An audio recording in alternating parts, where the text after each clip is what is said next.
The lost colony of Roanoke. For many people, this phrase might not mean anything to them. However, for others, it can send a chill straight down their spine.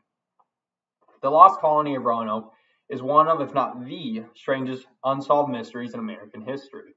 And like with many other mysteries, there are a plethora of theories that try to explain what happened to the lost colony. Today, I'm going to present some background information on this event and also some of the more likely theories to what actually happened.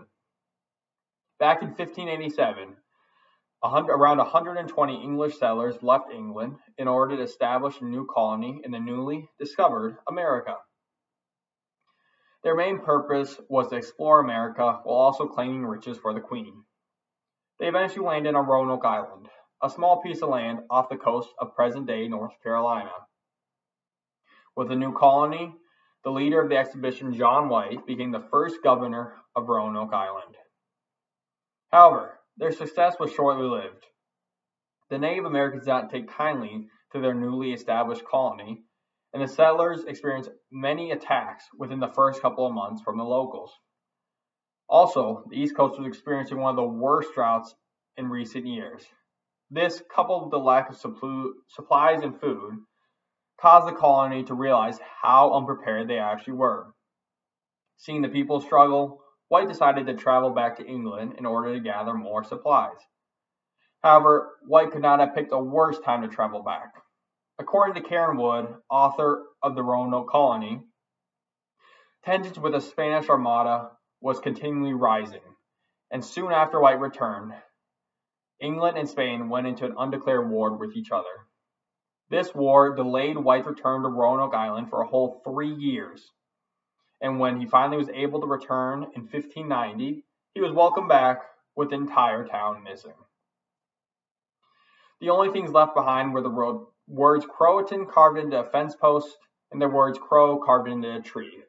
No large amount of bodies were ever found. Obviously, this case is strange, but there are some theories that try to explain what happened. One of the most popular theories is that the settlers were killed by Native Americans. Years before the settlers of Roanoke arrived, another group of explorers tried to colonize the surrounding area, but the natives eventually drove them back to England. So when the settlers of Roanoke arrived, the local tribes could have had built up animosity towards foreigners and eventually killed them. However, there were no large amount of bodies ever found on Roanoke, so the natives would have had to take all 115 bodies and dispose of them elsewhere, which is very unlikely. The other popular theory is that the settlers joined a local Native American tribe. After months with no food and no sign of White returning, the people of Roanoke could have been offered help from natives and eventually were incorporated into their tribe. This would explain the word Croatan carved into the fence post, as that was the name of a surrounding tribe. In fact, according to Alan Lewis of the New York Times, there were many European artifacts found where the Croatans were believed to live. Even if it was not all of the people, it was custom for that time to take the women and children and incorporate them in the tribes while killing the men. White supposedly attempted to sail to where the Croatan tribe was believed to live, but it is said that he was derailed each time due to bad weather. Another theory that is a little more out there is that the colony moved inland by themselves. White was a cartographer, and one of his maps is incredibly accurate of the surrounding areas, especially for his time. This means he had to explore the surrounding areas before he left. Back then, cartographers would cover mistakes on their maps with patches, as it took an incredibly long amount of time to draw these maps.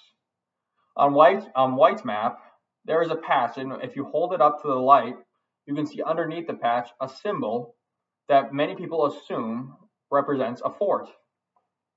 If that is what it is, the colony could have easily left Roanoke in search of supplies or even this fort and moved inland by themselves.